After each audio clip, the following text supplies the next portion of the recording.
জিহাদের ময়দান গ্রামে যুদ্ধ চলতেছে। ইন দি মিন টাইমে হযরত উকবা রাদিয়াল্লাহু তাআলা আনহু নবীর দরবারে হাজির হয়ে গেলেন। ইয়া রাসূলুল্লাহ, ইয়া হাবিবাল্লাহ, জিহাদের ময়দানে যুদ্ধ করতে করতে করতে করতে আমার তরবারিটা ভেঙে গেছে গো নবী। এই তরবারি দ্বারা জিহাদ করতে পারতাম না গো নবী।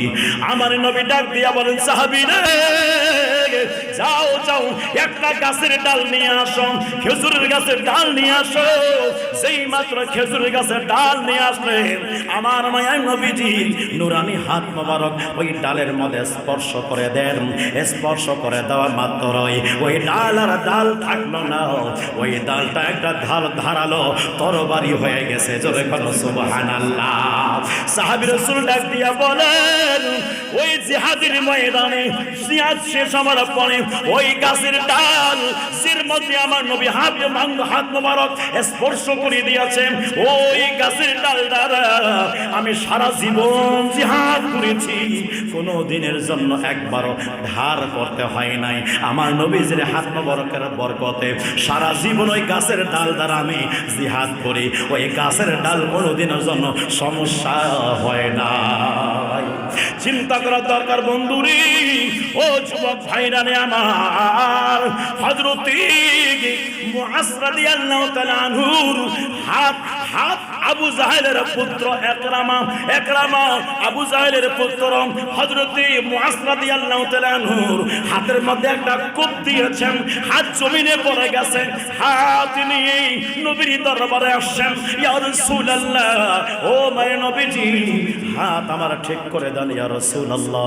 আমার মায়ের নবীজি থুতু মোবারক লাগাই দিলেন, লাগানোর পরে হাত মোবারক হাতটা লাগাই দিলেন, একবারে আগের মতো হয়ে গেল। হযরত মুআজ রাদিয়াল্লাহু তাআলা আনহু বলে, আমার শরীরের যে কোনো জায়গায় যদি সমস্যা দেখা যায়, কিন্তু ওই হাতের মধ্যে আমি কোনোদিন সমস্যা দেখি নাই। ওই হাত নিয়ে আমি হযরতে ওসমান জুনুরাইন রাদিয়াল্লাহু তাআলা আনহুর খেলাফত কাল পর্যন্ত দুনিয়ার মধ্যে ছিলাম। একবার চিন্তা করে দেখেন বন্ধুরে, সিদ্দিক আকবর বললেন, হুজুর এদের থেকে ক্ষতিপূরণ নিয়ে নেন। আমার রসুল পাকের চাচা, আমার নবীজির চাচাতো ভাই আকেল এবং নওফেল, আমার ভাইরা এনারা দুজন আসছেন। দুজন চাচাতো ভাইয়ের 20 উকি করে 40, আর চাচার একাই 40, মোটে 80 উকি, এই পরিমাণ প্রায় 80,000 টাকার মতো টাকা। এই টাকাটা তখন আমার রসুল পাক বললেন, চাচা আপনাকে দিতে হবে। হযরত আব্বাস রাদিয়াল্লাহু তাআলা আনহু ওই সময় ঈমান আনেন নাই, তখন বললেন, ভাতিজা, আমার কাছে এত পরিমাণ সম্পদ নেই, যা ছিল সেটাও গনিমতের মাল হিসেবে আপনার কাছে বর্তমান সুরক্ষিত। ইয়া রাসূলুল্লাহ, আমার কাছে এত মাল নেই। আমার রাসূল পাক বলেন, চাচা আপনি ভুলে যাচ্ছেন নাকি? আপনি যেদিন জিহাদের ময়দানে এসে আসেন, ওই দিন আমার চাচির হাতে আপনি 80,000 টাকা দিয়ে আসছেন এবং বলে এসেছেন, যদি আমি চলে আসি আমি ব্যবহার করব, যদি আমি মারা যাই তাহলে আমার সন্তানের খোরপোশ হিসাবে তোমাকে দিয়ে গেলাম, তুমি এটা ব্যবহার করবা। এই কথা শুনে মাত্রই হযরত আব্বাস রাদিয়াল্লাহু তাআলা আনহু আশ্চর্য হয়ে গেলেন, বলে এটা খবর তো রাতের আধারে হয়েছে, এই খবরটা তো কেউ জানে না, ঘরে জানে না, দরওয়াজা বন্ধ, এমনকি কেউ জানে না, আপনি কিভাবে জানলেন? আমার রাসূল বলেন, আমার আল্লাহ আমাকে জানিয়ে দিয়েছে।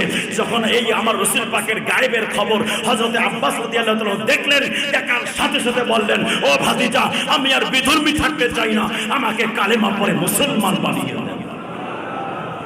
ইলমে গায়েব দেখে কাফেররা ইসলাম গ্রহণ করে মুসলমান হয়েছে, আর বর্তমান সমাজের নামদারি মুসলমানরা আমার নবীর ইলমে গায়েবকে অস্বীকার করে মুসলমান থেকে খারিজ হয়ে কাফের হয়ে যাচ্ছে।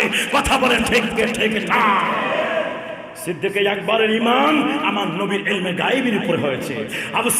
হযরত আব্বাস রাদিয়াল্লাহু তাআলার ঈমান আমার নবীর ইলমে গায়েবের উপরে হয়েছে।